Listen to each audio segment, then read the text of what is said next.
You're listening to Healthy Living with Eric Sue podcast. Hope you guys enjoyed this one. So the big mystery is this: how do average Joes and Janes who did not cheat and hire personal trainers and chefs, who want to live fit and healthy, how do we achieve our health and fitness goals and live our healthiest life, yet still have plenty of time to enjoy it? That's the million-dollar question, and this podcast will give you the answer.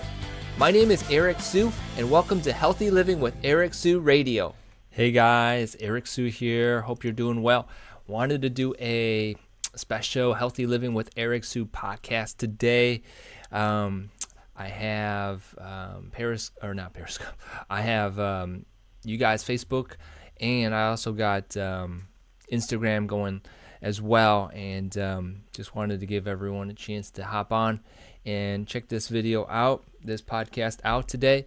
And as you can see from the title, we're talking about snow. And recently here in Chicago, we've gotten anywhere from 6 to I think 12 inches depending on where you are. And so I wanted to just ask this question here. What did you guys do if you were here in this area? What did you guys do when the snow came? And I believe there was a record of 9 straight days of snow or something like that. I know here where I live, we've gotten probably over at least 6 inches easily. And we shoveled at least twice. We didn't want to shovel every day because, that'd be, foolish a little bit. We wanted to wait until the snow came down.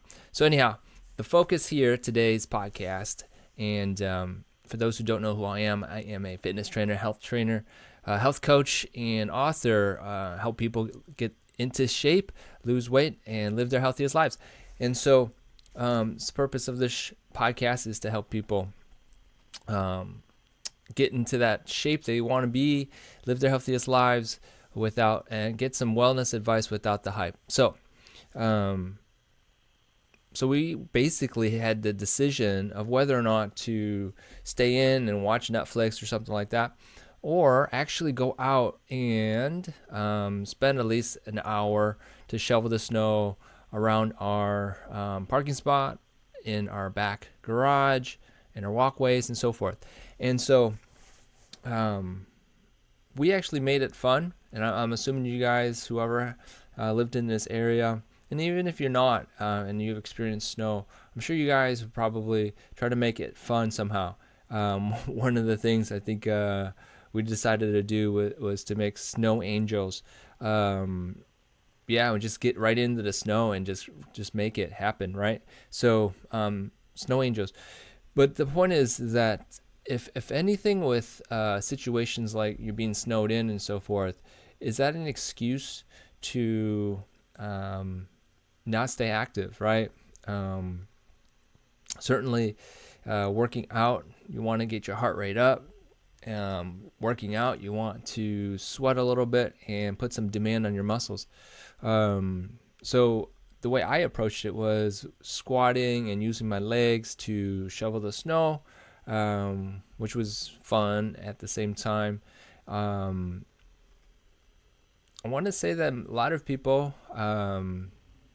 they may not have proper technique, so just be careful if you are shoveling this week and hearing this. What I do want to say is that, you can work up a sweat if you're out there 15, 20 minutes shoveling snow, moving it around, picking it up, bending, lifting, twisting.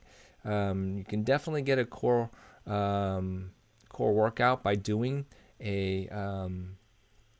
by shoveling. I want to say that the best thing to do is make sure that you pace yourself. And so, people it wasn't a heart attack snow that was heavy and wet, but definitely it was quite a bit of snow in this area. I just want to make sure that if you guys are going to be out there shoveling, be sure to have a good tools as well. Just like working out, if you have the proper tools, whether it be dumbbells or bands or a mat, for example, as long as you have the proper tools, it's going to make your experience much better. So So we had two shovels, one which was a newer model version, plastic, but bigger, a little bit bigger. And then we had an older metal, but smaller one. And I wish I could bring it out for you, but they're in the garage. One had a handle with where you put your hand, and the other one, it was just like a broomstick, and there was no handle for it. And what a difference between the two. The ease, the smoothness, and the effectiveness, right? And there's one thing about using any tools is I want to make sure that it actually fits what you are trying to accomplish.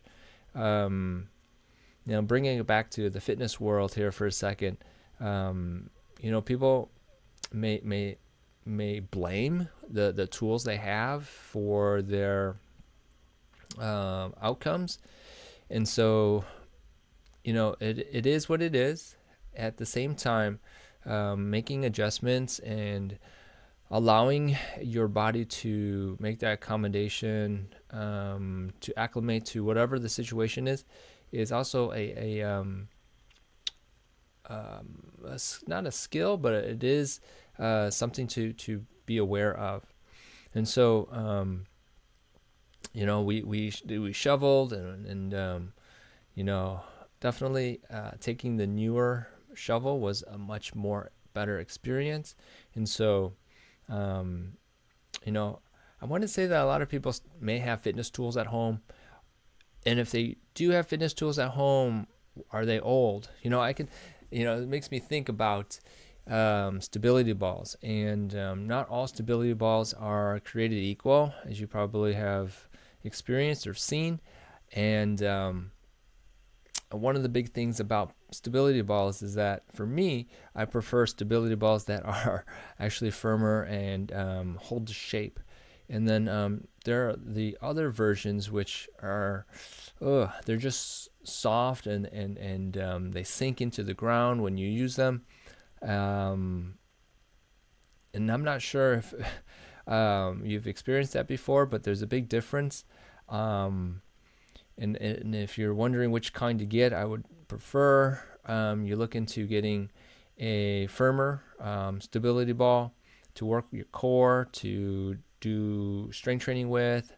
I prefer Bosu. I don't get paid to say that, but I do prefer Bosu.